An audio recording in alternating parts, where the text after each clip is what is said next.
Est-ce que tu savais que je t'ai rencontré après ma rupture amoureuse? Pas du tout. Non, Voilà, bah, je te tu le m'en dis. as pas parlé. Ça va être plein de surprises, Peut-être. cette discussion. Non, en Non, fait, tu m'en as pas parlé. j'ai eu une relation et puis ça s'est arrêté. Et je cherchais un coach de sport après ma relation. Et j'ai envoyé un message sur Instagram. Et puis il y a un certain Jérémy Pennequin, Mhm. on l'embrasse, Mais ouais, que tu, euh, que que j'ai. tu connais du coup, Mehdi, qui est Ouais. vidéaste de mariage. Puisque donc j'avais pas mal de contacts dans la vidéo, qui m'a dit c'est le meilleur coach de sport de Paris. Mhm. Et Trop du coup, je cool. t'ai appelé, on a fait un test. Et c'est comme ça que je t'ai rencontré. C'est vrai que c'est Jérémy qui m'a mis en relation avec toi. Ouais. C'est fou. Tu te souviens? Ouais, Ouais. je me souviens très bien. Et lui qui est à Bordeaux, comme quoi, tu vois, les réseaux, c'est fou. Il était à Ouais. Bordeaux. Moi, j'avais pris mon mariage à l'île de Ré. Et, Oui, parce que c'était ton vidéaste de mariage, en fait, c'est bah ça? ouais. Excellent. Ouais. Ah oui, tu choisis pas les plus mauvais vidéastes de mariage. Bon, il a été bien référencé sur Google, tu vois. J'avais cherché, on avait Ouais, cherché. il est très très bon. Ouais, il avait fait un film de fou, un super film de 7 Bah, minutes. on lui fait une petite dédicace, du coup, en ce début de podcast. Jérémy. Et ensuite, bah, j'ai continué le sport avec toi. Je me suis inscrit à ton studio qui s'appelle Zone. On a même fait une vidéo ensemble. Donc, on a eu pas mal de choses ensemble, Mehdi. Mhm. Dans ce podcast, moi, j'aimerais aborder plein de choses avec toi. Tu sais que le cœur du podcast, c'est la passion, c'est suivre des parcours, enfin, aller voir des passionnés qui ont suivi leurs rêves, qui ont suivi leur passion et voir là où ça les a menés. Donc, j'aimerais parler avec toi de ta passion. Je pense que c'est lié autour du sport, mais tu me diras. De ton parcours, comment tu as découvert cette passion. Parler aussi de Zone, qui est ton studio, de Get in Your Zone, qui est aussi une plateforme que tu as créée pour enseigner le sport en ligne. Je vois que tu as un sweatshirt iRox, donc peut-être on peut parler aussi d'iRox. On parlait de sport, l'importance du sport dans l'entrepreneuriat. Bref, beau programme. Est-ce que ça te Belle va? conversation. Comme si on prenait un café après. Parce que, mine de rien, toi, là, ça fait 1 an et demi, je pense, non? Que t'as fait un virage de ton côté, que t'as cherché différentes manières de t'entraîner.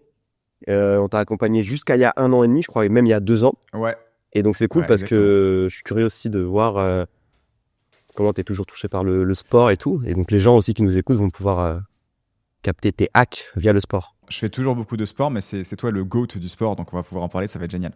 Mais c'est toi qui m'as appris ce que c'est que la douleur dans le sport, ce que c'est que l'importance de souffrir et de déconnecter son cerveau. D'où l'expression brain off que tu as inventée. Est-ce qu'on peut commencer par une présentation? Est-ce que tu peux te présenter, Mehdi? Comme tu le souhaites. Ok, je m'appelle Mehdi, 36 ans, parisien depuis toujours. J'ai grandi en région parisienne et je suis arrivé à Paris il y a maintenant à peu près 16 ans. J'ai toujours fait du sport. Mon père était entraîneur de foot, donc du coup, à partir de 4-5 ans, tous les dimanches, on allait le voir jouer. J'ai appris à marcher avec un ballon au pied et voilà. En fait, le mouvement a tout de suite fait partie de ma routine sans que ce soit une réflexion en fait. Personne m'y a poussé. C'est naturel. Je voyais mon père jouer, je jouais avec mon frère au bord du terrain. Après, du coup, il y a plusieurs phases sur le sport. Jusqu'à mes 10 ans, j'étais un peu dans le rêve, tu vois, d'en faire mon métier, mais par le foot. Donc, quand j'ai 10 ans, la France gagne la Coupe du Monde en 98. Ça, c'est un événement qui me marque au plus profond, tu vois, du cœur.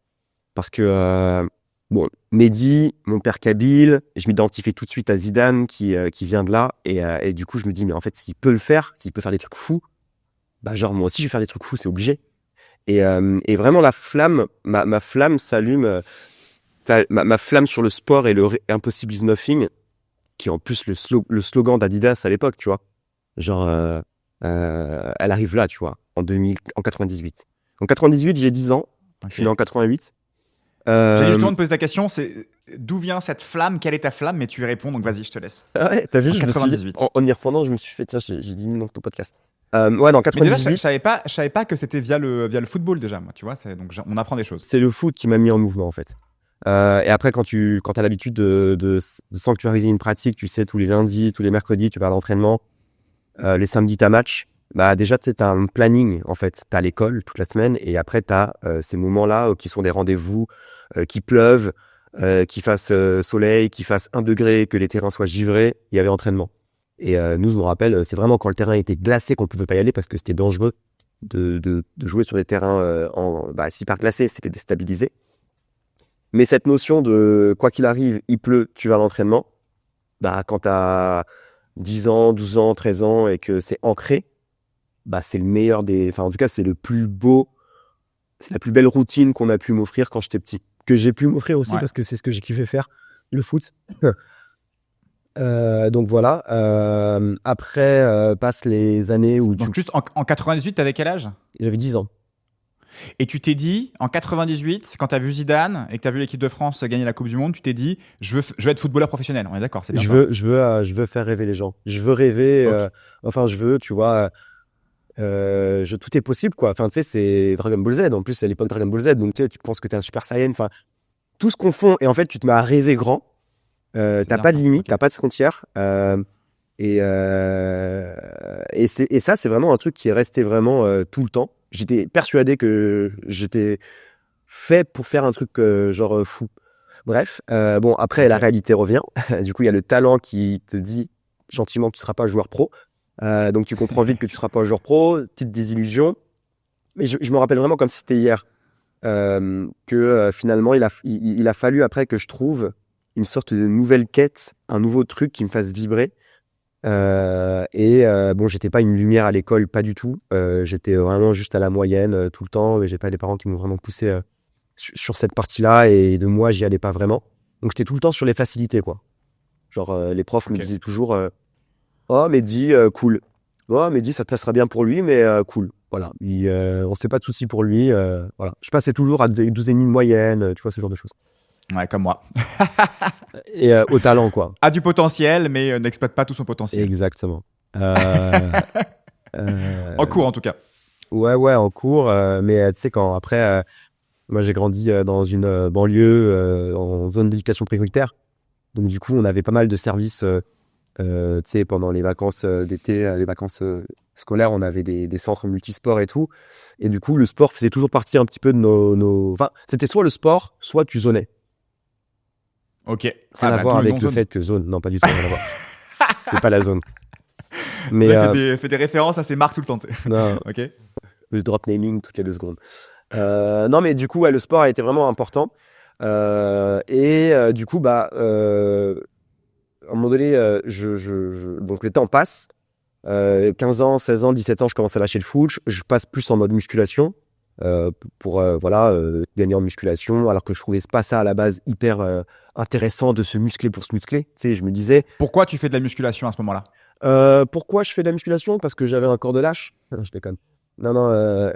C'est quoi la motivation derrière? Non, en vrai, on parle vrai, hein. Ma copine. On parle vrai, dans ouais. Flamme, on parle vrai. Ma copine. Si t'es ok avec ça. J'ai commencé avec la rupture, frère, donc tu peux y aller. Non, il y a un truc, il y a ma copine qui me dit quand j'ai 17 ans, putain, t'as pas de cuisses. Ouais. Waouh, tes cuisses? Genre, t'as des cuisses et des tiges. Complexe. Ah ouais. Et là, je me suis dit, merde. Moi, je trouve que j'ai des grosses cuisses, tu vois, on a des trucs antagonistes. Ouais, c'est vrai, et ça complexe aussi. Quand t'as des grosses cuisses, ça complexe aussi. Tu vois. Non, mais t'as pas des grosses cuisses, t'as des cuisses normales. Ah non, j'ai des grosses cuisses. Bref, on n'est pas là pour parler de ça. Mais du coup, ça s'est équilibré maintenant avec le haut du corps. Mais oui, donc du coup, elle te dit t'as des cuisses de lâche. Et du coup, tu sais, en plus, tu es un petit peu susceptible et tout. Je me dis merde, qu'est-ce qu'il faut faire? Je me mets à la muscu. Entre autres pour ça, et aussi parce que je voulais prendre en masse, tu vois, comme quand t'as 17 ans, 18 ans, 16, 17 ans, tu veux te muscler, quoi. Un peu mais pourquoi? l'adolescence. C'est pour plaire aux filles, du coup, ou pas? Ouais, puis t'as toujours. Ou c'est pour pas déplaire à ta copine. Moi, j'essaie de comprendre la motivation derrière parce que souvent pour les mecs, c'est ça passe par les filles et après ça crée la confiance en soi. Mais au début, ça part d'une motivation qui est souvent celle-là. Donc, je suis intéressé de savoir laquelle était la tienne. Ouais, je pense que c'était aussi pour pouvoir avoir un peu plus de gab, tu vois. Okay. Ça part de là, tu vois, d'être un petit peu plus serein dans ton corps, d'avoir des épaules, tu vois, il y a ça, et aussi parce que je pense qu'on est tous un peu matrixés quand on est petit. Enfin, en tout cas, moi, ma génération, c'était Dragon Ball Z, c'était le corps parfait selon Sangoku. Je pense que c'est encore pire maintenant. Ouais. Avec les réseaux. Avec les réseaux, ouais. Mais du coup, avant nos réseaux, c'était DBZ, quoi. Donc, je pense qu'il y a un mix de tout ça, même si je me suis toujours dit que avoir un corps musclé pour avoir un corps musclé, ça sert à rien. Je me suis toujours dit ça. Je me suis toujours dit, si c'est pas ton métier, si t'es pas pompier ou t'es pas garde du corps, à quoi ça sert d'avoir un corps musclé si ce n'est pour le montrer? Et ce truc de m'as-tu vu et tout, j'étais déjà un peu en mode à quoi bon quoi? C'est un peu un beauf quoi. Il veut être musclé pour le musclé. Bref, j'ai la muscu, quoi qu'il arrive. Et du coup, Là, t'avais quel âge quand t'as commencé la muscu? je pense que c'était Tu début te souviens ou lycée, pas? donc 16 ans, je pense. Ok. Je faisais Et là, la boum, dérogation. Ouais, c'était des vidéos YouTube où je tu voyais. deviens un Super Saiyan. Euh, non, c'est des vidéos YouTube où des mecs qui faisaient du breakdance déjà à la base. Voilà. Déjà, je me disais, j'essayais déjà de m'entraîner à faire du breakdance. Je voyais des mecs qui faisaient des toupies sur un bras. Ils avaient des bras de ouf.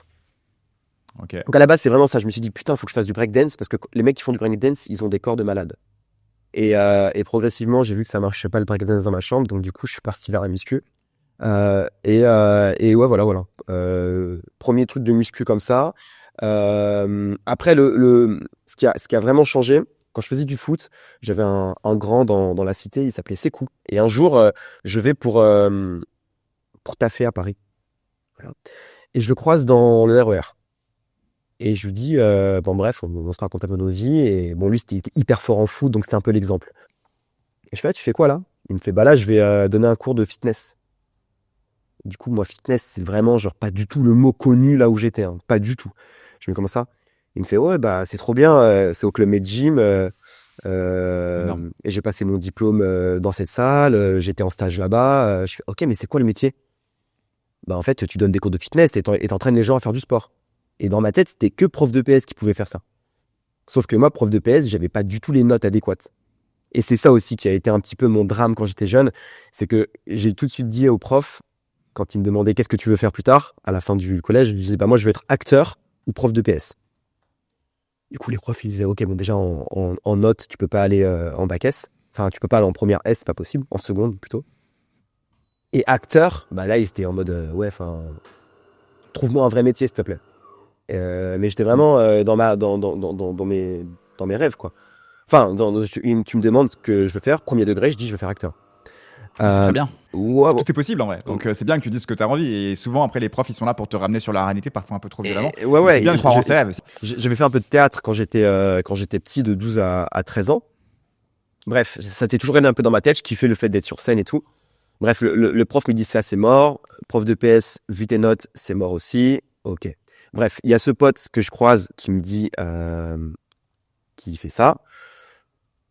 Je me renseigne, C'est cool. c'est cool. Je Ouais. me renseigne sur le diplôme et je vois les débouchés et je vois que ça me parle. Et je lui dis, bon, écoute, tu vois, je commence à rentrer dans la démarche. Il me dit, par contre, t'as un truc, il te manque à peu près 8 kilos de muscles pour le faire. Donc, j'avais déjà commencé un peu la muscu, mais j'étais encore vraiment baby musclé, quoi. Parce que lui, juste, il était coach, mais il n'avait pas eu de diplôme de prof de PS. C'était un autre diplôme qu'il avait eu ou il n'était pas diplômé Si, encore si, si, si. en coaching? Là, il venait d'être diplômé. Donc il t'a montré qu'il y a une autre voie qui existait en fait Ouais, que prof de PS. ouais. Voilà. Il venait d'être Et diplômé. comme en plus c'était une figure d'autorité pour toi parce qu'il était fort en foot, t'avais envie de le suivre. Exactement. C'est cool, C'est c'était toujours intéressant. celui qui est, enfin, voilà, c'était le modèle. Ouais, et puis, tu vois, c'est là où tu vois que dans la vie, selon comment t'es influencé, j'aurais pu être influencé par quelqu'un qui aurait pas fait des belles choses ou qui n'aurait pas prôné des choses. Ça va, c'est cool, il était hyper, quoi qu'il arrive, mes parents, ils parlaient toujours bien de lui et tout. Et en fait, si j'avais été influencé par quelqu'un d'autre, au moment où il m'avait parlé dans le RER, j'aurais dit, ouais, enfin, truc de fitness, m'en fous. Vas-y, je vais faire autre chose. Et ma vie n'aurait Ouais, pas d'où du tout été dans ce l'importance sens-là. des modèles, des mentors. Ouais, carrément. Bref, et donc du coup, je fais le truc. Je me dis, ok, pendant un an, je me prépare pour aller rentrer dans cette école de fitness. Donc, je vais à la salle de musculation. Je me mets à manger comme jamais. Donc, je prends 6 à 8 kilos de muscle en un an. Il me dit, voilà, si tu veux être prof de fitness, faut avoir le gabarit pour engager les gens avec toi. Pourquoi toi à ce moment-là tu te dis je veux être prof de fitness? C'était quoi ta voie avant? Parce que là on est passé de je fais juste de la musculation pour avoir un gros gabarit à Sekou m'embarque dans un délire de coach. Toi ta voie à ce moment-là c'était quoi? Tu voulais aller où? Tu voulais faire quoi de ta vie? Ah, très bonne question. À ce moment-là, j'étais un peu perdu. Enfin, j'étais un peu perdu. Je savais que je voulais aller dans le sport.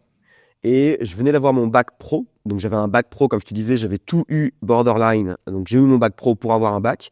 Et je me suis mis directement à bosser. Après, dans mes to-do que j'avais en tête, c'était soit rentrer en gendarmerie, Je voulais faire GIGN, en fait, tu vois, je voulais vraiment être dans le sport. Donc, tu dis, bon, bah, la gendarmerie, c'est le GIGN. Go, c'est un truc, ça a l'air d'être le truc le plus ouf à faire. Donc, je vais aller là-bas, ou bien pompier. Mais j'étais encore un peu dans un truc un peu entre deux. Et donc, je taffais. Voilà, j'étais vendeur dans des boutiques de vêtements. Ok. Au moment Mais où je t'étais rencontre, plus c'est cool. en mode à vouloir être gendarme un peu dans les forces spéciales ou pompier plutôt qu'être prof de sport. C'était plus En fait, ton délire. je voulais faire un métier qui, il était déjà dans ma tête, ce truc de vouloir, si je scalais toutes mes actions, je faisais du bien aux gens. Donc du coup, je me disais, quel est le métier que je peux faire? Et je connaissais pas encore le mot scaler à 20 ans. Mais quel est le métier que je peux faire? Que si je le fais genre archi bien et que je progresse, ça va faire de plus en plus de bien aux gens. Et bah, tu sais, quand t'es petit, t'as le pompier, t'as le gendarme, parce que t'as l'impression que c'est un peu... Donc tu vois, c'était vraiment très bisounours un peu dans ma tête. Moi, je trouve ça hyper mature, justement. C'est marrant. Est-ce que vraiment, tu pensais vraiment ça à cet âge-là ou tu me bullshit ça maintenant? Parce qu'en vrai, faire du bien aux gens et tout, c'est hyper mature comme réflexion. Moi, je trouve ça pas bisounours, je trouve ça hyper mature pour un gamin de 16 ans qui a grandi en banlieue, en ZEP, tu vois. C'est l'éducation. Ok. Mes parents m'ont toujours mis des repères et des références de gens qui étaient bien, tu vois, la politesse. Tu vois, j'ai une éducation en or. Peu importe l'endroit où tu grandis, c'est l'éducation qui prime, tu vois. Et en Ouais, fait, c'est c'est sûr. cette éducation qui m'a fait que j'étais influencé par telle ou telle personne dans ma vie. Et bon, j'ai eu des moments où je Donc, me tu suis voulais dit, être quelqu'un de bien, en fait. Peu importe ce que tu faisais, quoi. je Tu voulais, voulais faire du bien aux gens. ouais, je voulais que ma petite pierre permette d'avoir un truc meilleur, quoi. C'est rigolo parce que ce que tu fais aujourd'hui, c'est exactement ça. Parce que moi, j'aime bien dans ce podcast, justement, essayer de trouver la flamme des gens et la vraie raison derrière. Mais aujourd'hui, avec toutes les activités que tu fais du bien aux gens, quoi. Ça Ouais, part c'est de sûr. là, tu vois. Ça part de là. Genre, je me dis, let's Et pas go. acteur, du coup. Tu fais une Alors, croix sur ton rêve d'acteur. non. Enfin, je me dis, dans tous les cas, je vais dans ce chemin. C'est le plus simple, c'est le plus accessible tout de suite. Et après, c'est en fonction des connexions. Je dis n'importe quoi. Ouais. Si j'avais eu des parents qui avaient été metteurs en scène ou théâtreux, j'aurais fait du théâtre direct. Mais ça dépend de qui t'a connecté. Moi, Ouais. dans là où j'ai grandi, c'était beaucoup plus facile d'être connecté avec des gens qui faisaient du sport que des gens qui faisaient du théâtre. Tout simplement. Du coup, t'es tout le temps la moyenne des gens avec qui tu traînes. Donc du coup, bah là, c'était du sport et bon, j'ai été vers ça. On était en 2008, je crois. 2008 à l'époque. Donc 2008, c'est totalement un autre monde à Paris, le fitness. Donc bref, toute l'année 2008, donc le théâtre, j'y reviens après. Et donc du coup, 2008, je rentre dans mon cursus de préformation, l'année avant de rentrer. Du coup, je passe les tests à l'IMF, qui est l'Institut des métiers de la forme, qui est le centre de formation du Club Med Gym à l'époque. Il faut savoir que le Club Med Gym à l'époque, c'était le club, enfin c'était la salle de sport dans Paris. T'avais à peu près 75 000 adhérents qui faisaient du sport à Paris, ils étaient tous au Club Med Gym. Depuis, ça s'est écroulé, parce que du coup, t'as eu plein de chaînes low cost qui sont arrivées. Mais bon, bref, je rentre dans l'école de l'IMF en 2009. Je suis diplômé en 2010. Ça se passe bien. Et en fait, pendant mon année, j'étais stagiaire dans une salle en 93 et je comprends qu'il y a un truc que j'ai pas pour pouvoir faire de ce métier un kiff. C'est, je comprends pas ce que c'est, mais je me dis, c'est pas mon truc. En fait, c'est l'empathie. À l'époque, en 2009-2010, donc j'ai 21 ans, j'ai pas d'empathie. J'ai pas assez d'empathie pour prendre soin des gens. Tu vois, je m'en bats les couilles. Enfin, je m'en bats pas les couilles, mais Françoise qui rentre et qui me dit, oui, je vais perdre 10 kilos, je suis là, je fais, putain, ouais. C'est ça ton job de coach au début, c'est de coacher des gens de tous les âges qui ont des. Et il faut clairement avoir de l'empathie, ouais. Ouais, il faut être à Qu'est-ce qui fait que l'écoute. comment tu te rends compte que t'as pas d'empathie, Mehdi, à ce moment-là? Alors, sur le moment, je me rends pas compte de ce que je n'ai pas. Je me rends juste compte je me rends compte que je ne veux pas faire ça. Au même moment où je commence le coaching en stage, je commence la photo. Et en fait, en commençant la photo, je rentre sur des sites, tu sais, où tu te mets en relation avec des photographes. Donc, je fais des photos. Après, j'ai des shootings qui sont Attends, tu payés. commences la photo en tant que photographe ou en tant que modèle? Non, modèle. Donc, dans mon stage, j'ai un gars qui fait de la photo, un stagiaire qui est avec moi en école et qui fait de la photo et qui me dit ah putain, mais toi, avec ton corps et tout, je suis sûr que tu ferais trop des belles photos. Tiens, je te présente un photographe si tu veux. Donc, il me présente un photographe. Ok. Je fais un premier shooting avec lui. Je le mets sur une banque d'images qui s'appelle book.fr. Je sais pas si tu te rappelles, book.fr. Si, c'est très bien, très bien, très bien. Voilà, donc je mets là. L'ancienne. Et depuis ce premier shooting, j'ai 10 demandes de shooting. Des photographes qui veulent me shooter pour faire leur book. Waouh. Ok. Ok. Donc pendant ce temps-là, Pourquoi tu fais ça à ce moment-là? Tu te dis juste, vas-y, c'est marrant, tu te dis que tu peux faire de la thune, tu te dis quoi? Bah ouais, après, oui, c'est Tu ça. dis que tu vas plaire aux filles avec les photos? Pas de la thune. Ouais, bah tu sais, je pense que c'est sauçant, tu vois, ça. Tu te sauces, t'as des belles photos, les mecs qui te mettent bien dans la lumière. À l'époque, je sais pas, je crois que je devais avoir un 5D. Non, c'est quoi les téléphones qu'il y avait en 2009? C'était Les des... téléphones, parce que 5D c'est un appareil photo, mais le téléphone, je ne sais pas. Non, 3310? un Samsung 500, un Samsung 500D, non? Non, je sais plus. Ça, je ne sais pas, j'ai jamais été Samsung. Bref, Mais moi, du coup, c'est marrant parce qu'en fait, ces photos-là, ça nourrit, j'ai l'impression, chez toi, ton rêve un peu d'acteur. Parce que, bon, certes, t'es pas acteur, mais t'es modèle, donc t'es devant, t'es sous le feu des projecteurs. Et aussi ton goût pour l'esthétique, parce que t'as aussi un goût pour l'esthétique. Hein. Tous tes studios, toutes tes marques, elles sont très esthétiques, quoi. ouais, effectivement. Et en fait, ça, je peux mettre des mots a posteriori. Mais sur l'instant Ouais. T, c'est du kiff. Sur l'instant T, c'est de la Ouais. curiosité. Alors, j'ai un truc aussi, je suis très curieux. Et donc ça, c'est tout ce qui m'a toujours... je pense que tu l'es aussi en te connaissant. On est très curieux. Donc, dès qu'on va voir qu'il y a quelque chose qui dépasse, on va aller voir ce que c'est. On va essayer de comprendre ce que c'est. Et si ça nous intéresse, on va tirer la ficelle et voir si ça peut nous intéresser encore un petit peu plus. Donc, c'était curiosité d'un nouveau monde et tout. Et en fait, les photographes, au fur et à mesure, ils étaient de plus en plus quali jusqu'à François Rousseau. François Rousseau, du coup, c'est le photographe qui fait les dieux du stade. À un moment donné, il fait les dieux du stade et aujourd'hui, c'est celui qui fait toutes les pubs Pacora, Invictus, tu sais, les parfums, tu sais, les Acquadigio, tu sais, les mecs qui vont dans l'eau et tout, là. Bah, bref, lui, maintenant, c'est devenu un grand photographe, réalisateur. Il fait des films, c'est des pubs, il est payé des centaines de milliers d'euros, bref. Et ce mec-là me contacte. Et il me dit, ouais, j'aimerais bien que tu viennes à mon studio pour que je te shoote. Je vais faire un livre qui parle des hommes et de l'eau à Osgore. Et bref, il me contacte et je lui dis, bah, go. Enfin, ouais, enfin, tu sais, je suis flatté et je vois son travail, je vois avec qui il taffe. Il taffe avec des rugbyman, je crois même qu'il shoot des joueurs de l'équipe de France. Donc, tu sais, moi, j'étais en mode trop bien. C'est exactement ce genre des trucs un peu huge que je voulais faire quand j'étais petit, que je peux faire là. Et pendant ce temps-là, je suis toujours en stage au Lila, dans le 93. Et donc, d'un côté, je shoot, j'ai des opportunités assez folles, et d'autre côté, je dois aider Grégoire à faire sa première barre vide de développé couché. En soi, je kiffe. Deux mondes. Ouais, et c'est ça, en fait, Deux mondes c'est différents. justement ça qui nourrira après mon coaching. Et du coup, j'oscille entre ces deux mondes.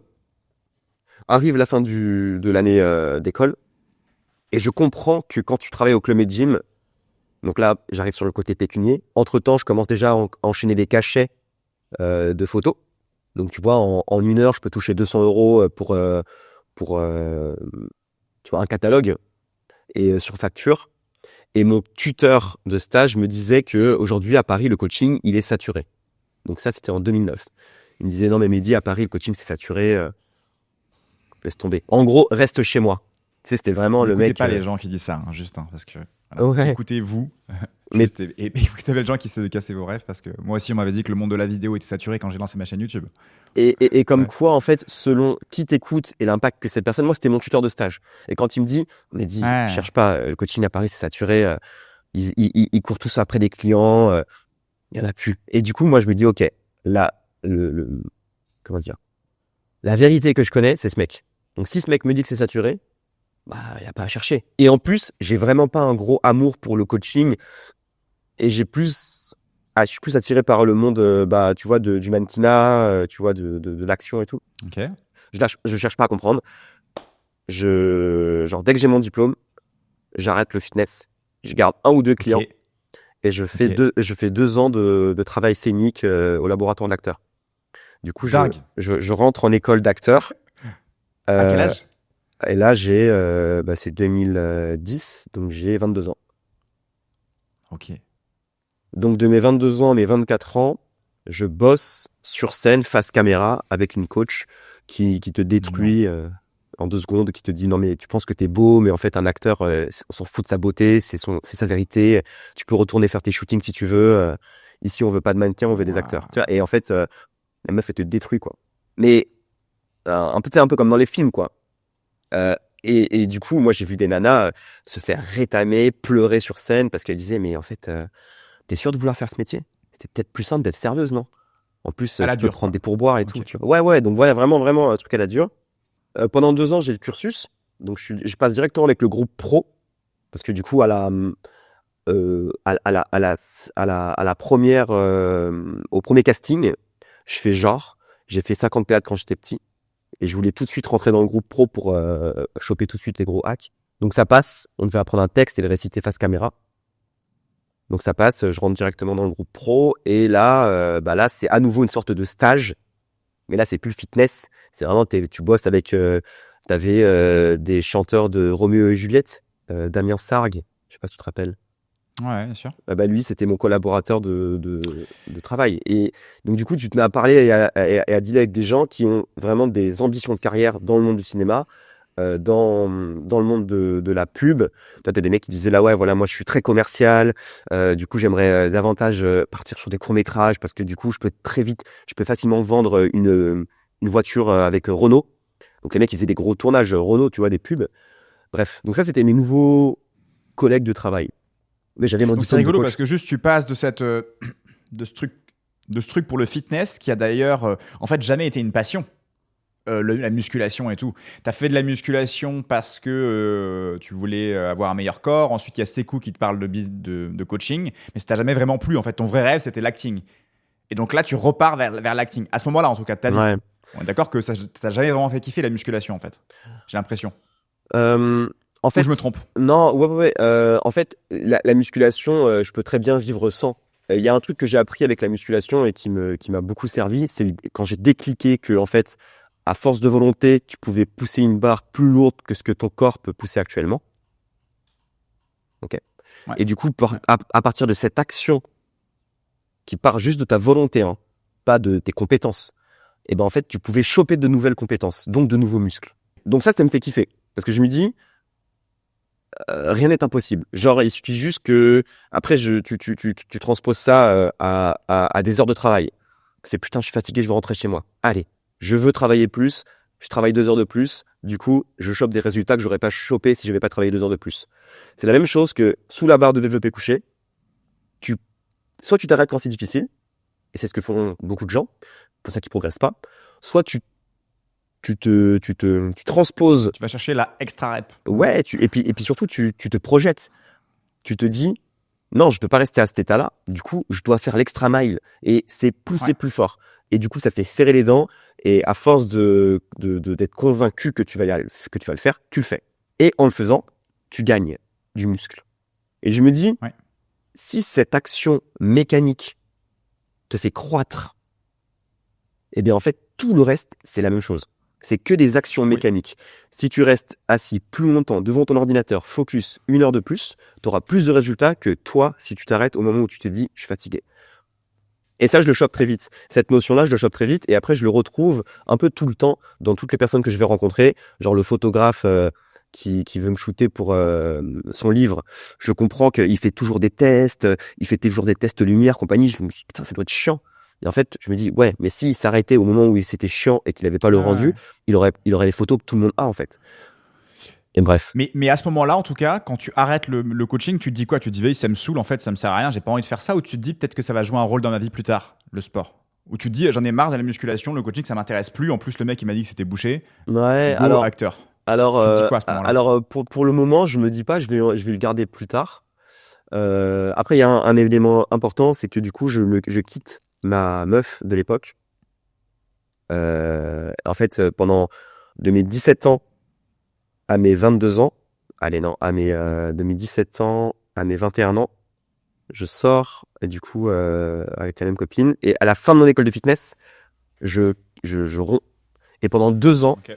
du coup, je suis full célibataire. Enfin, tu vois, j'ai vraiment plus de limites. Et je me dis, let's go. Donc du coup, Plus de limite. non mais j'ai plus d'attache en fait. Ok, je vois. Je vais juste baquer vers mes occupations, vers mes rêves, pardon. Ouais, tu Et penses à toi, quoi. T'es focus sur toi-même, oui. ton développement. Oui, c'est intéressant parce que du coup, cette personne-là que je quitte, je me dis, elle, ça aurait été la femme de ma vie et la mère de mes enfants. Mais actuellement, c'est pas le moment. Ouais. C'est souvent une histoire de timing. Hein. Ouais. Et pour la petite histoire, 2 ans après, je me remets avec elle et il se trouve que c'est la femme de ma vie et la mère de mes enfants. Dingue. Voilà.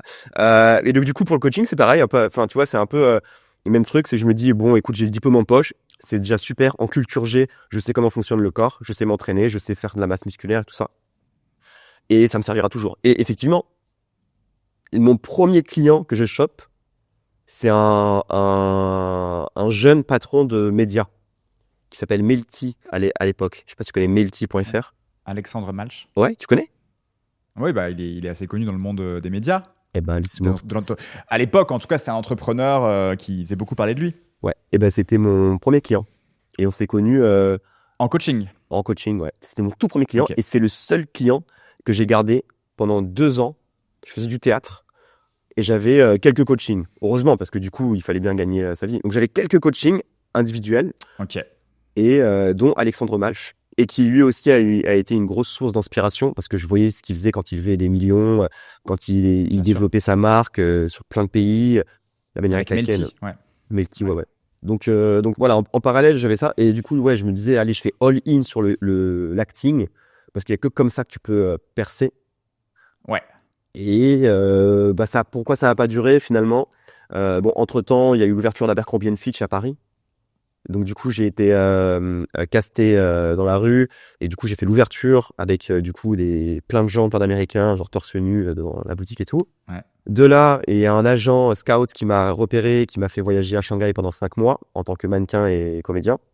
Donc du coup j'ai cuté un peu mon école pendant 5 mois. Je suis parti à Shanghai à l'été 2011 et je suis revenu fin 2011. Et c'est là-bas, à Shanghai, donc à l'autre bout du monde, que j'ai compris la puissance de Paris. Parce que quand je disais que je venais de Paris, genre, je gagnais les castings. La Chine, à l'époque, en 2011, c'est pas comme aujourd'hui. Hein. C'était vraiment beaucoup plus. T'étais un occidental, tu marchais dans la rue, on te dévisageait. Alors qu'aujourd'hui, ils ont compris que c'était eux qui avaient le pouvoir plutôt. Mais pour te donner un peu, moi, mon mécanisme, c'est vraiment, je me rends compte que quand j'étais à Shanghai, Paris a quand même une sorte de grande prestige. Et j'étais avec que Bien sûr. des mannequins expats, des Suédois. C'est souvent quand on quitte Paris qu'on se rend compte. Souvent quand on quitte son chez-soi d'ailleurs qu'on se rend compte que c'est cool et que ça rayonne dans le monde entier quoi. De fou. Ouais. Et à 23 ans, j'avais jamais fait de voyage comme ça. J'avais jamais fait voyage, enfin tu vois. Attends, et ce voyage c'est pourquoi? C'est pour Abercrombie tu m'as dit? Non, c'est un agent qui me découvre quand on est au niveau des gates sur les Champs-Élysées là en bas. Qui me propose le job. Il me dit tiens, t'as un appart, vol, nourriture, tout est pris en compte. T'as juste à passer des castings et à gagner de l'argent. Et t'es avec une colocation de mannequins. Génial. Ok. Donc ça c'est en 2011. Ouais. Et donc du coup je mets légèrement en pause le laboratoire de l'acteur. Je vais voir ma coach. Je lui dis voilà j'ai un contrat de 5 mois en Chine et tout. Elle voulait pas qu'on quitte son école. Je lui dis ouais c'est exceptionnel tout ça. J'ai beaucoup d'opportunités. Je vais revenir encore plus fort et tout. Bref. Donc, elle accepte de me faire cette petite trêve. Je pars, je reviens. Et en fait, c'est quand je suis là-bas que j'entends qu'il y a des coachs à Paris qui font 3 000, 4 000, 5 000, enfin, tu vois, qui font beaucoup d'argent. Et je me dis, mais attends, mais mon tuteur, il m'a dit que c'était mort. Que c'était bouché. Mais c'est quoi? Ce serait un mensonge. Donc, j'entends ça. Et après, je vois qui sont les coachs qui font ça. Je vois comment ils se vendent. Et du coup, je vois tout ce que j'ai fait depuis que j'ai quitté mon école de fitness, le corps que j'ai, finalement toutes les photos que j'ai, c'est des pancartes publicitaires que si je les mets sur les réseaux sociaux tout de suite, ça va marcher. Et donc je me dis, vas-y Shanghai c'est mort. Ah oui, et en plus quand je suis à Shanghai, mon agent il me dit, j'ai des options pour toi à Mexico, au Cape Town.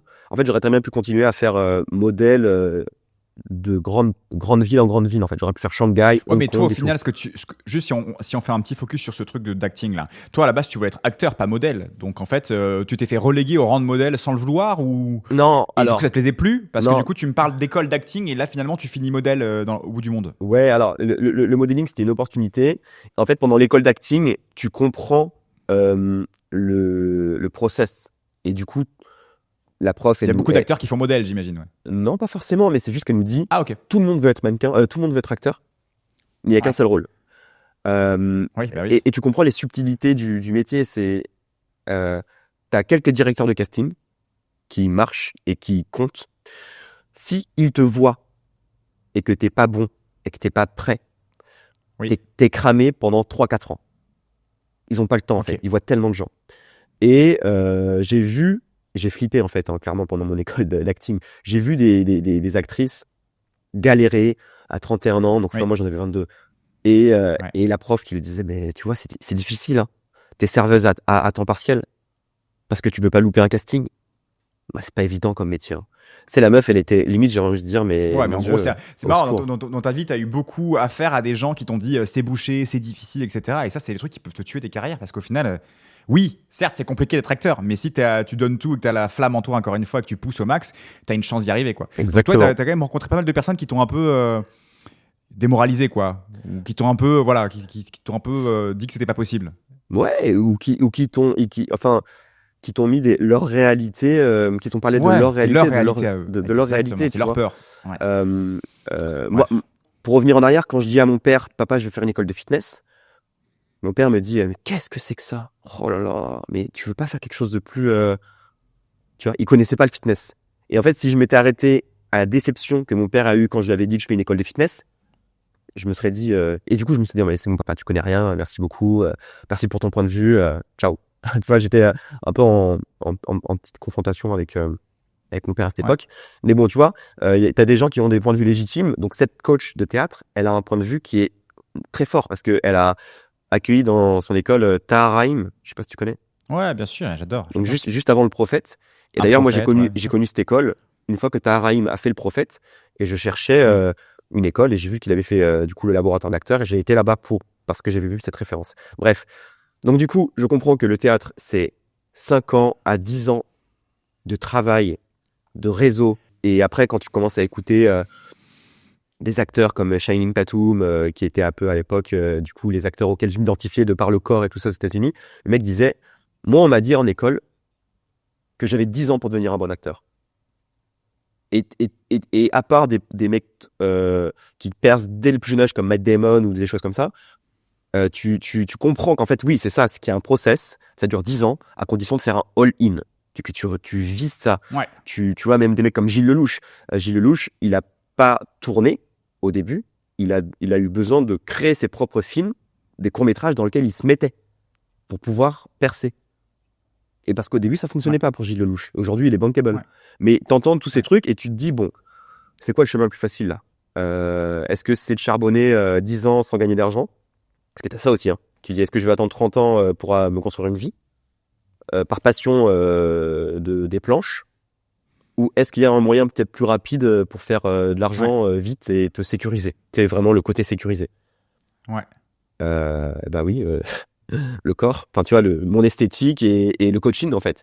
Donc Ouais, donc tu reviens au coaching à ce moment-là. voilà. Et donc du coup, c'est à Shanghai, quand je comprends que la France, Paris, c'est le diamant du monde. Je comprends que moi, si je reviens sur le coaching à Paris et que je me vends bien et que je prends le temps d'apprendre, de réapprendre les choses, ça marche. Et du coup, c'est ce que j'ai fait. Donc début 2012, je réattaque la partie fitness, mais je passe par une période très chaude, quoi, où finalement il n'y a pas de rentrée d'argent pour le mannequinat. Début 2012, le mannequinat ça fonctionne plus trop. Mais j'ai cramé toute la thune que j'avais fait à Shanghai. Du coup, je suis obligé de faire serveur à Saint-Michel. Donc là, c'est true story, mais tu vois, je faisais serveur à Saint-Michel de 18h, 17h à 2h du matin. Ouais. Et je donnais des cours de body pump et de cycling le matin et le midi à Romainville. Ok. Donc j'avais un contrat de 10 heures par semaine de prof de fitness et j'avais 40 heures par semaine tout simplement parce que je devais payer mon loyer. J'avais pas le choix. Et à une époque, j'avais tellement pas de thunes que même me prendre un Vélib de Saint-Michel jusqu'à Bastille, je pouvais pas. Ma carte bleue, elle disait non. C'est 1,70€ le Vélib. Donc j'ai eu quelques soirées où je suis rentré à pied de Saint-Michel à Bastille parce que j'ai pas d'autre choix. Les métros, il n'y a plus de métro, il n'y a plus de Vélib. Donc là, c'était vraiment genre donc là, là, t'avais 23-24 ans. Là, c'était en 2012, donc j'avais 24 ans. Creux. Et t'étais en galère. Ok, Galère c'est de intéressant. Donc moi, ce qui m'intéresse maintenant, c'est de savoir, parce que là, il nous reste plus beaucoup de temps, mais j'aimerais bien savoir qu'on arrive assez vite à zone et que tu me dises qu'est-ce qui se passe de ce moment-là où tu es en galère à 24 ans à pas avoir la thune pour t'acheter un ticket de Vélib, à monter zone et ensuite monter get in your zone. Du coup, à partir de ce moment-là, je reprends tout doucement le chemin du fitness. Je rentre au Club Med Gym et je cherche à rentrer dans le club le plus premium pour le coaching. Donc, je rentre au Pure à l'époque et je me focus sur le coaching. Donc, je rentre au Pure et au bout de quelques mois, je deviens celui qui fait le plus de coaching au Pure. Mais tu vois, step by step. Je suis rentré au Pure avec un cours de Zumba pour te donner une idée. Il disait non, il n'y a pas de place, mais par contre là, il y a un cours le mercredi midi, c'est de la Zumba. Et du coup, je rentre au Pure et pendant 3 ans, je fais le CMG. Donc du coup, je suis pas mal de sessions, des workshops. Tu vois, j'apprends beaucoup de choses. Et en parallèle, je continue à avoir mes coachings de mon côté et je continue à lire des bouquins. Je m'intéresse toujours mes contacts du mannequinat. J'ai toujours un peu de casting et tout ça. Et c'est beaucoup plus facile de coacher des producteurs ou des gens dans le monde du cinéma quand tu connais le monde. Et du coup, en parlant de Shanghai, de un peu worldwide, tu chopes des clients qui forcément pèsent plus. T'es plus nourri en fait. Et en fait, ces 2 ans de non-coaching m'ont donné une expérience de vie qui était hyper importante pour choper des gros clients. Pour comprendre des grosses problématiques de CEO, de choses comme ça, parce que j'ai rencontré beaucoup de gens comme ça. En 2015, je quitte le Club Med Gym et je me dis, je me mets à mon compte 100%. J'étais passé un peu à l'usine aussi, mais j'y suis pas resté très longtemps. Et je me dis, ok, je vais lancer mon petit programme de 3 mois, 20 séances. Et sur les réseaux sociaux, enfin, sur Internet, j'avais j'avais un SEO qui fonctionnait très bien parce que les gens me laissaient beaucoup d'avis, je mettais tous les avis sur mon site, j'avais des magazines qui parlaient de moi parce que du coup je cumulais la casquette mannequin et coach. Donc, du coup j'avais ce truc qui faisait que j'avais souvent des demandes de coaching de nouveaux clients et j'arrivais avec ce petit package de 3 mois, 20 séances, à peu près 1500 €. Et entre-temps, du coup en 2015, je me lance dans les études de diététique, donc je passe mon BTS diététique en 3 ans à distance avec le CNED. Parce que j'ai vraiment ce projet de lancer un programme holistique et du coup, je me dirige doucement vers ça. En 2017, je lance un premier challenge sur Instagram qui est un challenge de 60 jours et je fais un planning tout par-delà. J'ai 2 sessions à l'extérieur sur les quais devant Invalides et une session dans un bureau de casting qu'un de mes clients me prête. Donc du coup, mon premier lieu chez moi, c'est ce bureau de casting. J'investis dans 2000 € de matos et tout ça. Et j'ai une malle chez lui où je mets tous mes poids. Et tous les lundis soirs, j'ai un cours d'abdos et tout. Et je crois que j'en avais 2 ou 3 sessions par semaine. Et en fait, j'avais vendu un peu à 20 personnes un pack de 60 jours qui comprenait diététique et je pense 30 séances de sport.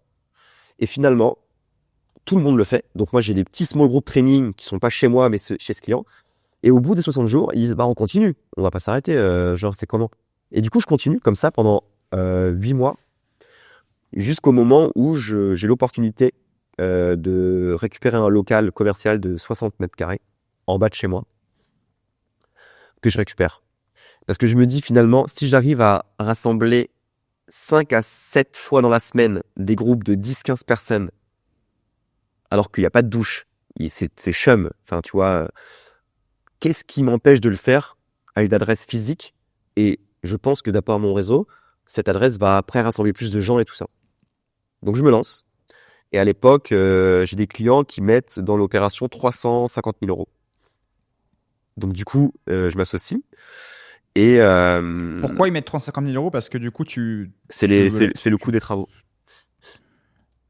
Ah, c'est le coût des travaux. D'accord, ok. Donc en fait, tu n'avais pas acheté le lieu, tu louais le lieu, mais il y avait des travaux à faire en fait. Ouais, je louais le lieu, c'était des gros travaux à faire. Ils croyaient en moi, vu que c'était mes clients.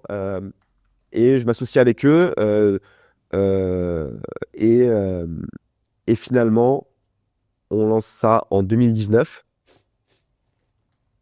Et t'as le Covid qui arrive en 2020. Ouais. Au fur et à mesure. Alors attends, juste avant, j'ai 2 trucs à te dire là-dessus. Dis-moi.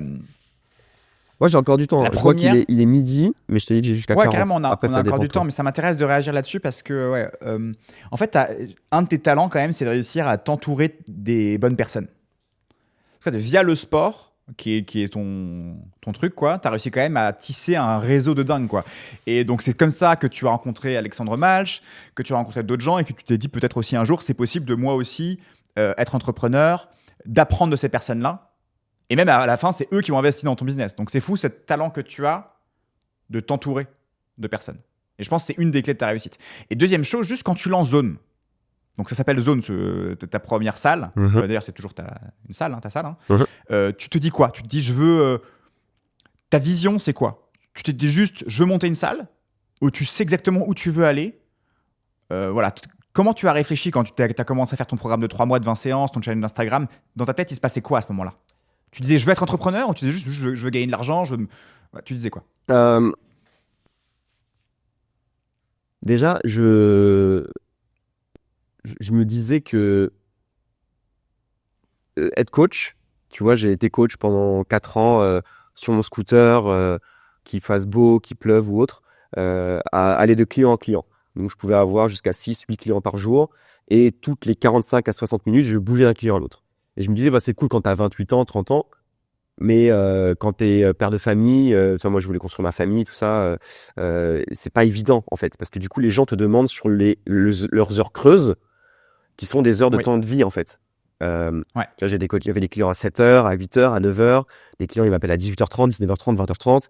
Donc bah, c'est à ces heures-là en fait, tu te projettes, tu dis bah à ces heures-là normalement je pourrais amener ma fille à l'école ou mes enfants. En fait, tu es au service des gens et pas au service de ta vie, et tu échanges aussi ton temps contre de l'argent. Donc à ce moment-là, peut-être que tu le sais pas, mais tu te dis, ok, je suis juste coach, c'est le bordel dans ma life. Donc il faut que je trouve un autre moyen, c'est ça? Je kiffe. Non, je kiffe. Ce côté un peu. Tu kiffes, mais c'est le bordel de se déplacer à 7h, machin, de gagner à chaque fois une somme d'argent dédiée par client, alors qu'au final, après, tu découvriras que c'est possible de justement scaler un business. Bien sûr. Et ça, tu le verras plus tard. Mais du coup, je ne viens pas du tout de cette culture, le fait de scaler. Tu sais, je me dis à un moment donné, j'ai un planning limité, un nombre d'énergie limité. En plus, le coaching, si tu veux être très fort en coaching, il faut partager de l'empathie, faut être à l'écoute. Sinon, les gens voient très vite que c'est du bullshit. Faire des gens à la chaîne, j'ai essayé. Bah, c'est juste qu'à la fin de la journée, pour la dernière coaching, tu assures, mais quand tu rentres chez toi, tu peux plus écouter ta meuf. Enfin, tu sais, elle te raconte ses problèmes, tu dis, mais non, mais en fait, là, ça prend une énergie de dingue. Voilà. Donc, on est humain, tu vois. On est perméable et tout ça.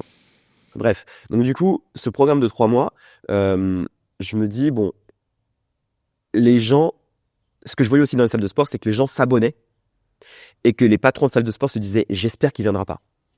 Tu sais, c'est idéal. Un client qui paye son abonnement annuel et qui vient jamais. Alors que du coup, bah, les mecs ne vendent plus du bien-être. Ils vendent des abonnements, tu vois, c'est bullshit en fait. Et c'est comme ça que les salles de sport s'enrichissent. Hein.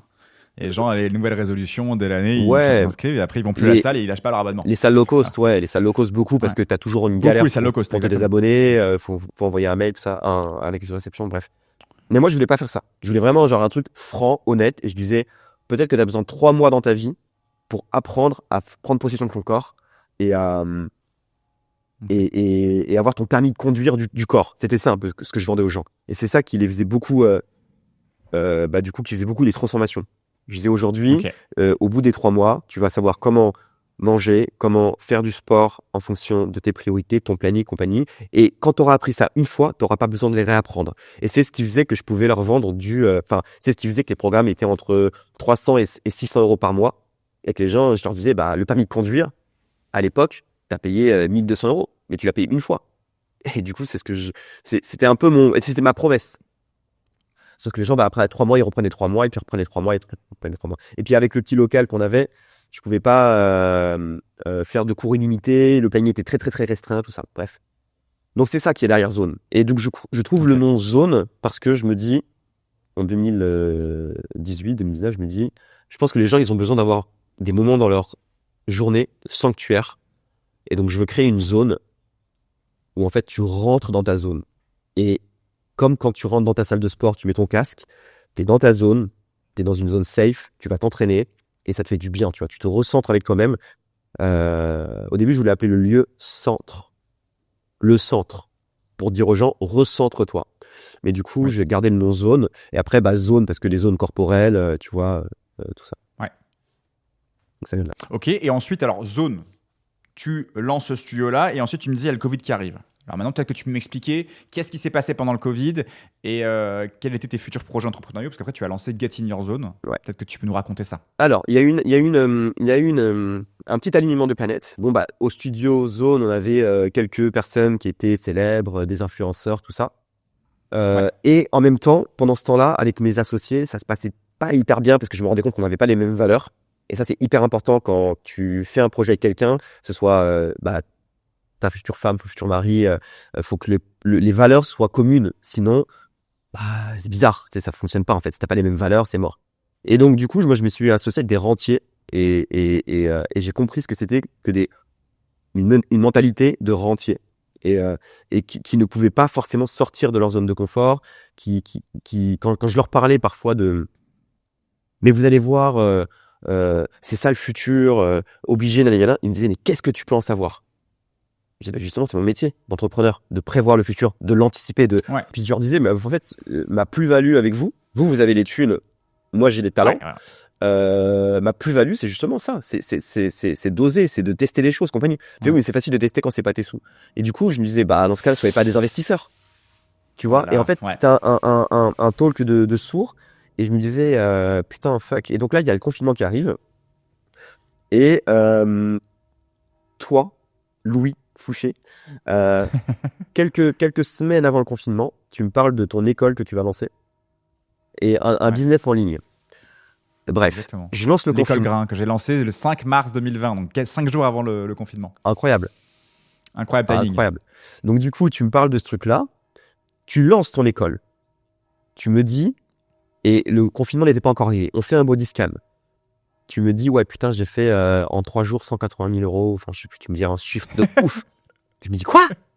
Mais c'est pas possible. Et du coup, je me dis, waouh, il est vraiment sur un autre monde, c'est incroyable. Enfin, tu vois, genre, pour moi, c'était genre. C'était pas le même monde, en fait, tu vois. Je lance les premiers lives pour les clients du studio, dont toi. Je me dis, bon, vas-y, Louis va se connecter, je fais des abdos, tout ça. Et j'avais jamais fait de cours en vidéo. Pourtant, j'avais été souvent devant des objectifs. Très, très souvent. Pour le mannequinat et l'acting. Ouais. Donc, je suis très à l'aise devant mon écran et je parle à mon téléphone avec tous les petits tips que m'avait donné ma coach de théâtre. En mode, elle nous disait, quand vous zappez les téléfilms l'après-midi, vous voyez que c'est que de la merde parce que vous restez pas. Il n'y a pas d'enjeu. Quand vous tombez sur une scène où il y a un enjeu, c'est que l'acteur il est bon ou c'est que le film il est bon. Mais s'il n'y a pas d'enjeu, vous zappez. Et en fait, c'est des petits trucs comme ça, en fait, où je me disais... Ouais, c'est là que toute tes expériences de vie se recoupent pour t'aider à mener tes projets. Quoi. Et finalement, sur tous mes lives, ils étaient nourris toutes les 1 minute 30 de mots, d'encouragement, de trucs. Et vu que j'avais l'expérience de centaines de coaching en live, je pouvais prédire quand est-ce que les gens allaient faiblir, quand est-ce que les gens allaient être au top de leur forme. Tu vois, au bout de 25 minutes de séance, je me levais, je me disais, bon, là, je sais que tu commences à te demander si tu vas pas arrêter l'entraînement. Je le sais. Accroche-toi. Les gens étaient chaurés, ils me disaient, comment tu sais? Bref, donc... ce petit truc en vidéo font que toi tu en parles à tes potes, tu dis voilà, Mehdi, mon coach, il fait des lives, des mecs comme Hugo Philippe ils en parlent à leur communauté et tout de suite ça fait un effet boule de neige. Parce qu'à l'époque tu avais Hugo Philippe comme client, enfin encore une fois on revient à ce réseau que tu as réussi à te créer aussi, t'entourer de personnes qui sont influents et qui peuvent communiquer sur tes projets. Hugo Philippe il m'avait demandé, je me rappelle, j'étais en un concert avec des potes et je reçois un DM d'Hugo Philippe sur Instagram qui me dit ouais, j'ai vu ton programme 3 mois là avec Aurélien, donc Aurélien qui est un mannequin que j'ai connu à Abercrombie. Donc du coup Aurélien me contacte 2 ans après, 6 ans après Abercrombie pour me dire je veux une shape de ouf, je viens chez toi. Je suis trop bien, mais le mec c'est un mannequin Dolce Gabbana tout ça. Hugo Philippe voit la transfo d'Aurélien Muller, m'envoie un message et je dis à mes potes putain il y a Hugo Philippe qui veut un programme chez moi au studio. Il vit entre Paris et Londres. Je dis putain incroyable et tout. Et du coup je fais vas-y c'est parti. Et du coup il préparait la cover de Men's Health.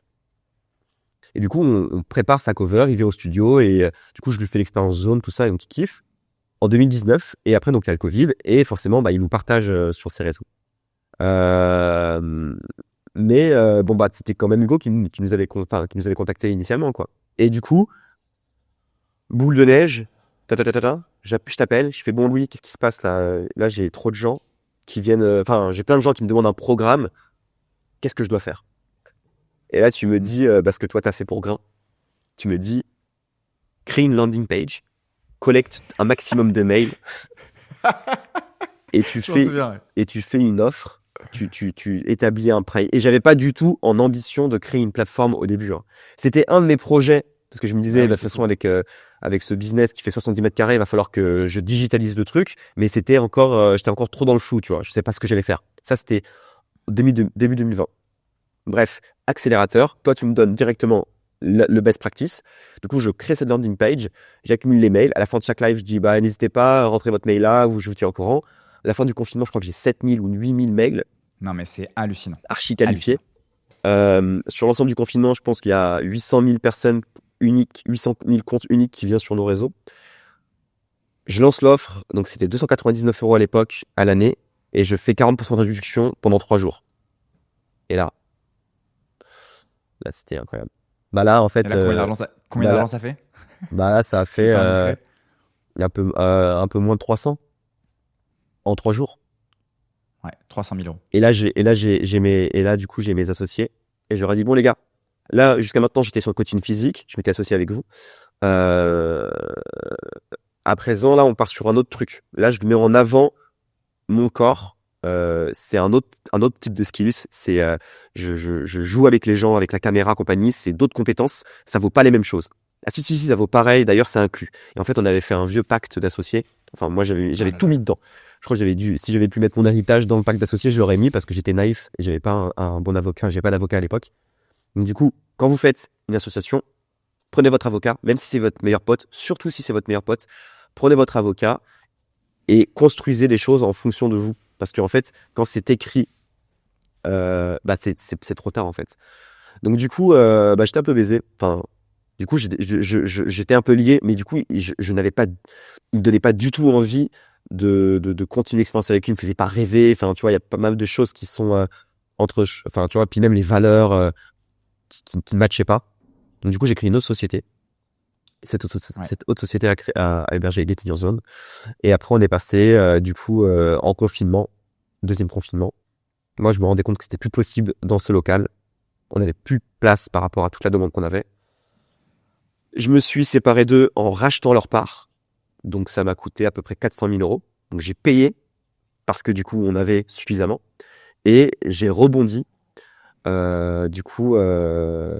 rebondi à 1 km dans 460 mètres carrés. Là où on est actuellement. Et depuis 2020, il y a des programmes chaque semaine sur Get in Your Zone qui sont faits par moi et la team. Et on a continué de développer ce programme holistique de 3 mois chez Zone. Et là, on clôture notre plus grosse année de chiffre d'affaires, sachant que en 2021, à l'époque où je quitte le premier studio, je déménage tout, tu sais, je stocke tout dans une pièce en plus. Enfin, vraiment, c'était à la fin du deuxième confinement. On ouvre avec les clients qui nous restaient d'avant le premier confinement. Une partie de l'équipe part, une autre partie reste. À l'époque, il y a mon frère, ma belle-sœur qui travaille avec moi. Donc ça joue beaucoup en fait le côté famille. Parce que du coup, dans Zone, il y avait mon petit frère qui travaillait, il y a ma belle-sœur qui travaillait. Donc du coup, ce côté un peu extra miles, il est facilité quand t'as des gens qui sont vraiment dans Ouais. plus que ta team, quoi. Ouais, Je c'est pense très familial comme ambiance chez Zone. Il y a beaucoup de et ça ne gens de serait ta pas famille, être, ça, etc. qui travaillent. on serait pas arrivé là sans ce côté, on se serre les coudes, quoi. Et du coup, 2021, on se lance dans un nouveau départ. Et depuis, voilà, on développe l'offre. Maintenant, on a des abonnements illimités à l'année, on a des offres B2B. Tu peux nous dire c'est quoi votre CA sur le Studio Zone et sur Get in Your Zone aujourd'hui pour inspirer un maximum de personnes? Euh, on va dire que il y a eu une légère inversion. Au début, c'était Get in Your Zone qui avait une grosse partie du CA. Et aujourd'hui, c'est Zone qui le dépasse. Donc du coup, comme je te disais, je vais pas te donner dans les détails, mais aujourd'hui, le CA de Get in Your Zone, pardon, du studio Zone, on est aux alentours du demi-million. Ouais. Et sur Get in Your Zone, qui était qui tractait au début, maintenant on est légèrement en dessous. En fait, ce qui est Sur hyper deux intéressant, structures. c'est qu'au début, tu avais un studio quand même de sport. Tu étais limité en termes de place, donc en termes de personnes, donc il n'y avait pas de scaling possible. On se rencontre, tu découvres que c'est possible de donner un programme de sport en ligne. Mhm. Et donc là, ça explose. Et ce qui est intéressant, c'est que deux choses. Déjà, toi, tu as réussi à prendre l'opportunité Covid comme un pro, quoi. Parce que pendant le Covid, tout le monde disait ouais, c'est galère, c'est le Covid, c'est la merde. Moi, là, je parle du business en ligne à tout le monde, hein. J'explique ce que j'ai fait avec Grain et Mehdi, t'es le seul qui a su prendre l'opportunité de façon admirable en fait. T'étais tous les jours levé au pied de guerre en train de faire ton live pendant le Covid, c'était impressionnant. Et je me suis dit, ce mec-là, il va exploser, quoi. Et ce que tu as réussi à faire et ce qui est franchement ouf, c'est que tu as créé Get in Your Zone, ça a pris et ensuite tu as réinvesti. Bon, tu as eu ton problème avec tes associés, donc ça c'était vraiment une galère et tu as On a perdu ça un an. aussi. Donc, être entrepreneur, c'est aussi beaucoup d'échecs. Et je me souviens quand on avait pris un café, tu m'avais dit les galères que c'était, mais tu as réussi à surmonter ça. Et aujourd'hui, c'est fou parce que tu as réinvesti en fait l'argent du business en ligne dans le studio physique. Donc en fait, aujourd'hui, tu as des vases communicants qui sont incroyables. Et c'est pour ça que c'est intéressant parce que tu crées un vrai écosystème où tu fais travailler ta famille, des coachs, où tu coaches des gens dans la vraie vie et aussi un programme en ligne. C'est fou ce que tu as réussi à créer. En fait, après en France, il y a beaucoup de business qui nous dépassent de loin. Pardon, je suis enrhumé depuis le début du call. En France, je sais qu'il y a des business qui sont beaucoup plus forts que nous sur la partie digitale et des business qui sont beaucoup plus forts que nous sur la partie physique. Mais il n'y en a pas beaucoup qui allient les deux. Donc en fait, soit tu es dans le digital et que tu t'es pas mis dans le service, le vrai filet de service. Et alors, moi, je regarde même pas qui fait quoi, mais je me dis juste que c'est cool parce qu'on est quand même... la promesse, c'est de pouvoir dire aux gens, démarre ton programme de 3 mois, où que tu sois. Et si tu as besoin à tout moment d'avoir une expertise hyper premium, limite VIP, tu peux l'avoir. Chose qui est impossible sur des programmes de mass market où tu as des influenceuses ou des influenceurs à des millions de followers et qui te lancent un programme à 5 € par mois où leur objectif justement c'est de faire des millions avec des millions de personnes. Moi, je viens pas de là. Je viens de tout petit, niche. Mes clients, c'est du coup tout le monde ne peut pas prendre mes services à Paris parce que ils sont un peu plus chers que la moyenne, voire beaucoup plus chers, mais parce qu'on a une expertise qui n'est pas celle des autres. Et du coup, cette expertise-là, quand on l'a digitalisée, elle a tout de suite trouvé son audience. Mais comme tu dis, ça a été l'opportunité et l'alignement des planètes. Parce que effectivement, quand tu as dans tes clients Grain qui vient de lancer son école et qui est l'un des précurseurs des écoles de coaching en ligne, et c'est ton client, et que tu développes toi, sans le savoir, les best practices d'un business en ligne qui décolle, à savoir donner énormément de contenu gratuit, beaucoup de valeur. Et c'est ce que j'ai fait pendant 55 jours. Je donnais des cours gratuits avec plein de tips, des hacks, des taglines que les gens se rappellent encore. On a même créé des logos, des slogans de ce qu'on faisait en live. Donc, la proximité, la communauté, elle était genre au climax. Et j'ai fait en 55 jours ce que on dit de faire sur 1 an, 2 ans avec une chaîne YouTube, donner de la valeur et tout. Et le confinement, c'est un truc qui a dérégulé plein de choses. Donc, effectivement, les résultats étaient énormes, dérégulés en fait. Ouais, en fait, tu avais une opportunité de marché qui est le confinement où tout le monde est chez soi et veut se former en ligne ou en tout cas veut consommer des vidéos en ligne. Mais après, tu as aussi l'intensité que tu as mis dedans en fait. Tu as mis une intensité de fou. Oui, aussi. Ça, que tu as appris aussi grâce au sport, grâce à ta pratique sportive, grâce à ce que c'est que se mettre dans sa zone, que de souffrir. Oui, non, mais c'est sûr. Tu as transposé ça à ton business. Parce que peu de gens sont capables de mettre l'intensité que tu as mis dans le truc. C'est-à-dire que le confinement arrive en 2020 et ça fait 10 ans que je coach. Et j'ai coaché les formats de cours les plus intenses qui existent. Et moi-même, j'adore l'intensité. Donc forcément, c'est tout de suite connoté le boucher, quoi. Tu sais, c'était vraiment genre, tu vas faire les cours de zone et il y a des gens qui sont transformés, qui ne faisaient pas de sport et qui ont commencé les lives et qui se sont transformés sur le moment du confinement et qui aujourd'hui, j'ai des transpos de moins 40 kilos, de gens qui font des cliniques en zone depuis 2 ans, 3 ans. Et ça, c'était très compliqué pour moi au début de le palper. La première personne qui m'a dit, regarde comment je suis en nage. Je lui ai dit, mais comment ça se fait? Il me fait, j'ai fait ta vidéo. Je fais, ouais, mais moi, j'étais dans mon studio. Mais il y avait ma caméra. Il me fait, ouais, mais j'ai fait les mouvements que tu m'as demandé de faire. Et je fais, ouais, mais t'étais à distance. Comment tu peux être en transpiration comme ça, alors que t'étais pas avec moi? Tu sais, c'est comme si on te dit, tu parles chinois, Mehdi. Et je t'assure que j'ai bloqué pendant 10 minutes sur ta story Instagram de ce gars qui était en nage Et je fais, mais t'as fait autre chose après. Genre, t'as couru. Non, non, non, non. J'ai juste fait tes 25 minutes d'abdos, mec. Et là, je me suis dit, putain. Genre, j'ai fait que parler à ma caméra. Et le personnel est comme ça. Donc ça, c'est le premier jour de confinement. Et je me suis dit, ok, ça marche. Ouais, et là, tu as capté ce que c'est que la puissance de coacher les gens à distance, en fait.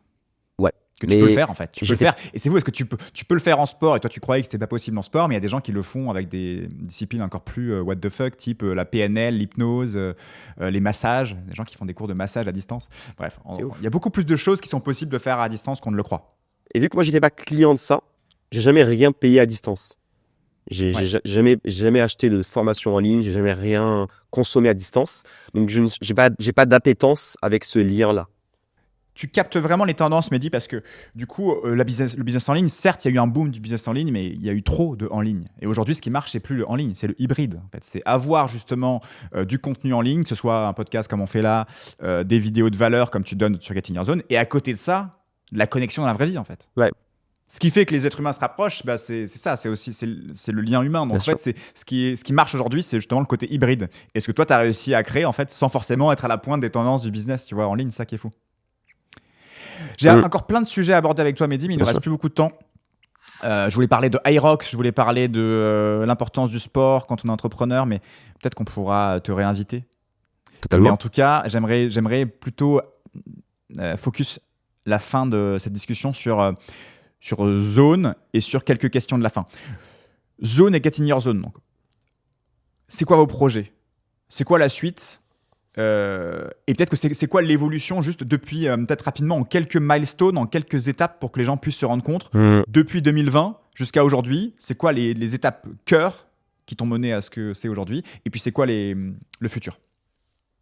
Aujourd'hui, on est persuadé que les gens ils vont avoir besoin d'une expertise reconnue dans laquelle ils peuvent investir. Donc du coup, on développe des programmes qui ne sont plus que des cours de vidéo. Donc ça, c'est pour la partie Get in Your Zone. Et en fait, chez Zone, on a une expertise où en fait, tu vois, là, en fait, on pourrait très bien être à ton bilan initial de début de programme. Et du coup, maintenant, c'est ça notre parcours chez Zone. C'est que peu importe les gens qui souhaitent faire un programme au studio en physique, qui habitent le 11e arrondissement, donc chez nous, ou bien qui vivent à New York, on leur promet un encadrement identique. Parce que du coup, notre suivi, avec tous les outils qui se développent, on utilise les meilleurs outils pour traquer les gens. On demande aux gens d'avoir des montres connectées pour voir comment ils courent. Donc, on peut préparer des gens qui font des semi-marathons à New York, comme des Hyrox dans les Canaries. Mais parce qu'on peut tout traquer à distance. Et qu'au fur et à mesure, chez Zone, on a cherché à être le plus 360 degrés des gens, et pas seulement quand ils venaient. Et déjà à l'époque, quand je coachais les gens à domicile, je les voyais 2 fois par semaine.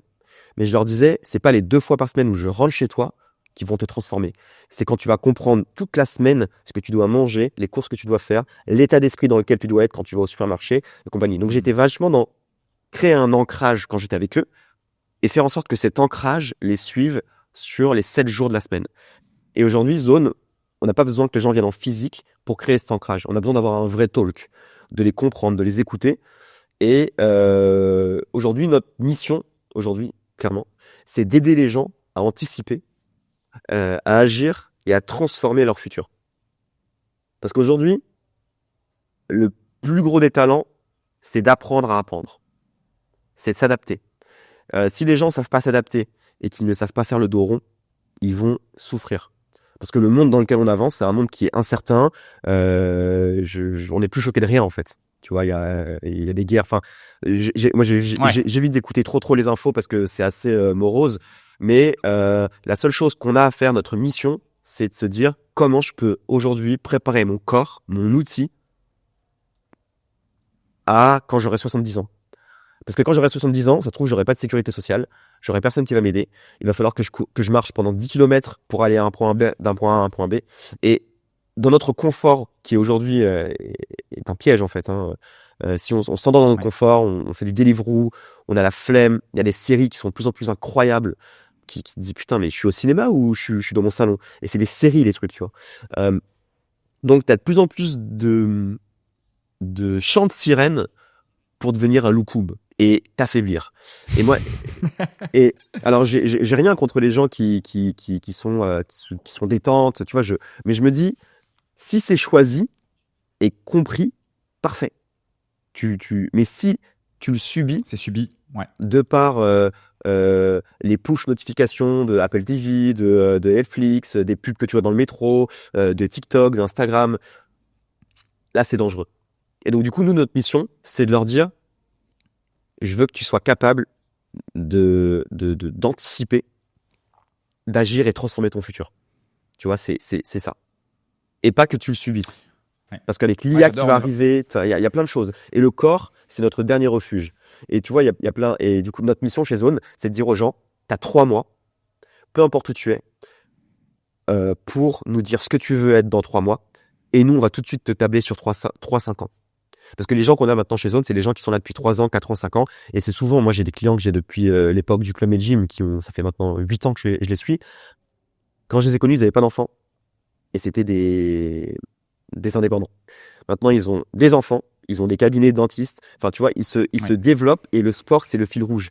Et je vois qu'il y a des moments où ils auraient pu craquer, abandonner, mais vu qu'ils entraînent leur mindset dans les séances de sport et qu'on les challenge là-dessus, bah ils vont pas rompre en fait.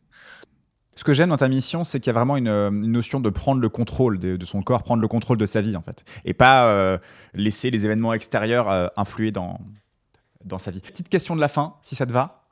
On parle beaucoup de sport et d'énergie. Moi, je dis souvent que la flamme, la passion, elle peut te porter, mais elle peut aussi te brûler. Qu'est-ce que tu fais, toi, quand tu es à plat en termes d'énergie? Parce qu'on sait que tu as plein d'énergie. Allez voir les comptes Instagram de Mehdi, vous allez voir qu'il manque pas d'énergie. Mais parfois, j'imagine qu'elle descend, cette énergie. Qu'est-ce que tu fais pour te ressourcer et pour retrouver ton énergie? Alors, ça va te paraître bizarre, mais je laisse aller. En fait, je fais rien. Je sais que la vie, c'est une courbe sinusoïdale et que c'est naturel. C'est que les vagues elles montent et descendent, elles montent et descendent. Et que c'est impossible que d'être tout le temps, tu vois, dans une courbe. Quand tu y es, faut profiter. Et quand tu es dans une période un peu plus down, tu vois, en plus en ce moment-là où on enregistre ce podcast, je suis au moment de l'année où j'ai terminé tous mes objectifs sportifs. Je viens de me choper 48 heures, voire 3 jours de crève. Genre, je suis grippé, tu vois.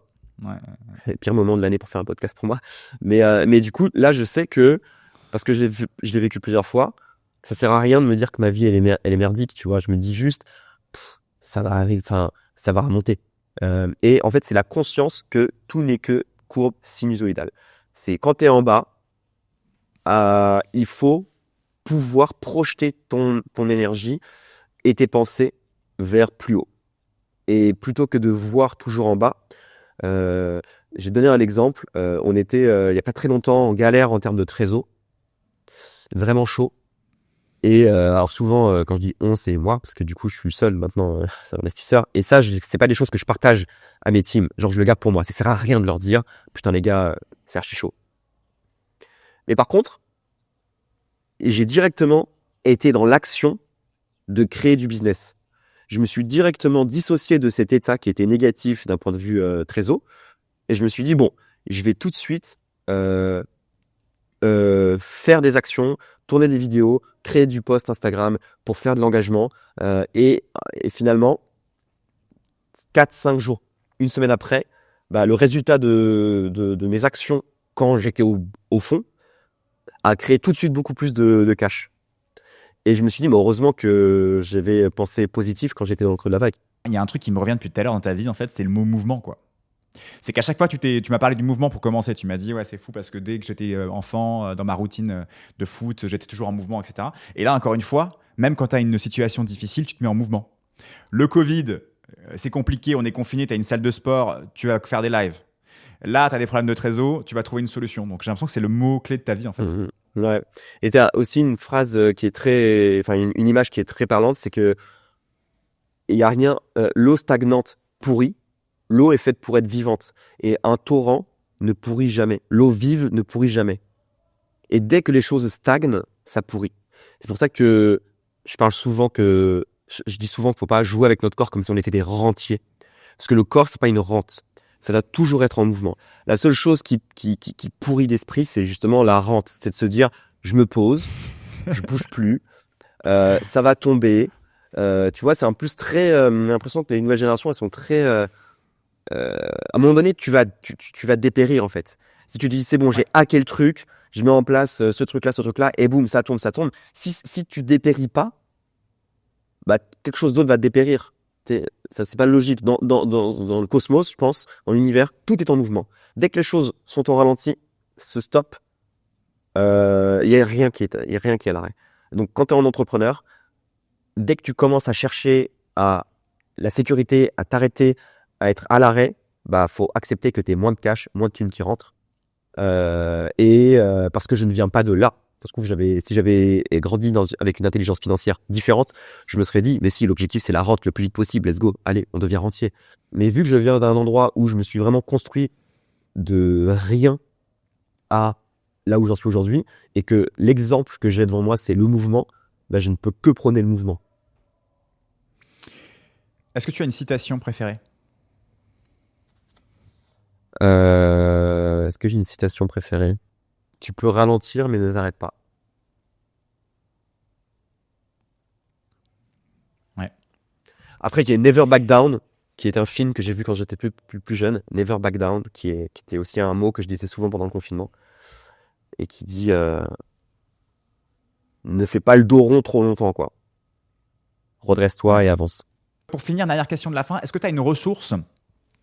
Ça peut être un livre, un podcast, un film, une vidéo YouTube qui a allumé ta flamme ces dernières semaines, ces derniers mois, et que tu aimerais partager à notre audience.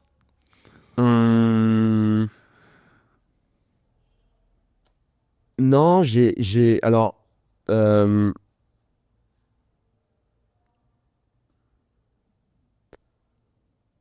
j'ai pas de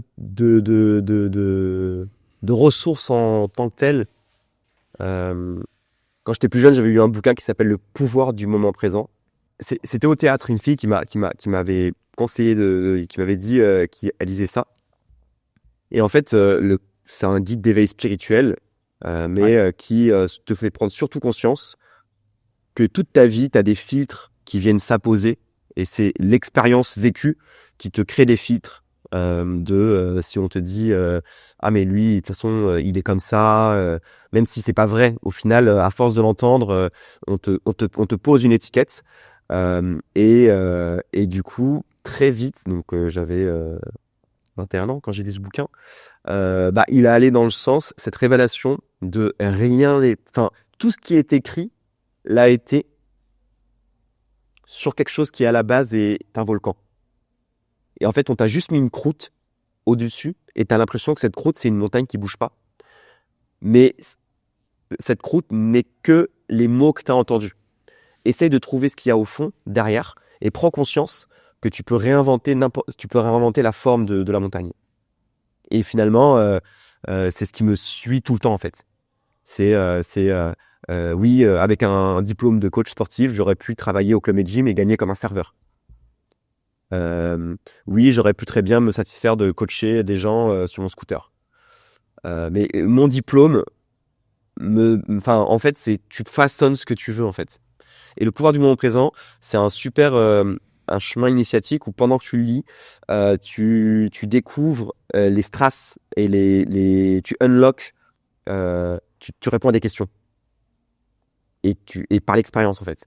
Par l'expérience du moment présent. Parce qu'à l'instant T, tout peut être dirigé d'une autre manière. Je peux choisir une direction de phrase, une autre, et en fonction de ce que m'aurait dit Sekou, j'aurais été dans un sens. En fonction de ce que m'aurait dit mon tuteur, j'aurais été dans un autre sens. Ma prof de théâtre, j'aurais continué le théâtre. Et en fait, qu'est-ce que toi tu veux à tout moment de ta vie, en fonction. Voilà, moi, admettons, je dis n'importe quoi. Je veux ouvrir 5 studios. Ok, bah c'est à moi de créer les phrases et les actions qui vont faire que je te crée 5 studios. Et pas me dire, mais non, à la base, j'ai un bac pro. Avec un bac pro, tu peux pas créer 5 studios. C'est un truc qui t'est fait éclater ton enveloppe, en fait. Enfin, ce que tu penses être ton enveloppe, qui au final n'est que les filtres qu'on t'a posés. Et ça, c'est hyper important dans le coaching. d'amener les gens à cette réalisation pour leur dire demain, t'es un Elon Musk. Parce que c'est eux, on est là, on est le premier blocage à nos, tu vois. Au début, personne croit en toi. Si toi, tu crois en toi comme jamais. Et c'est fou parce que ouais, c'est le mot de la fin, Mehdi. C'est C'est le pour bouquin. ça que c'est pour ça que moi, le premier exercice que je fais avec mes membres, c'est l'exercice de la vision. C'est où est-ce que tu veux être dans 5 ans? Oublie tous tes blocages, oublie toutes tes croyances limitantes. Où est-ce que tu veux être dans 5 ans, dans 10 ans? Qu'est-ce que tu veux faire? Et en fait, tout est possible. Il suffit juste d'écrire ce que tu veux. Et ensuite, tu vas générer toi-même les actions qui vont faire en sorte d'atteindre ça. Et c'est ce que tu as réussi à faire à travers ton parcours, tu vois. Donc merci Mehdi, c'était hyper inspirant. Avec Ça me fait plaisir. trop plaisir de prendre des nouvelles. Est-ce que si les gens veulent te retrouver quelque part, tu as un endroit où les rediriger? Instagram, Instagram, peut-être. LinkedIn Ouais, dis-nous. Instagram, le plus simple, Mehdi Fitness. MEHDI, Ok. Fitness. Et après, s'ils veulent voir le projet Zone se développer, il y a le site de Zone. Dernièrement, on a créé le petit Brain Off Club qui met en avant un peu comme une sorte de Hall of Fame toutes les choses que réussissent les gens du studio, les courses, les Aerox, tout ça. Mais ouais, sur Mehdi Fitness, après, je partage pas mal de choses. Ok, super. Bah, merci Mehdi Merci à pour toi. ce podcast. J'espère que ça vous a plu. Et puis à très bientôt. À Ciao, bientôt. ciao. Ciao.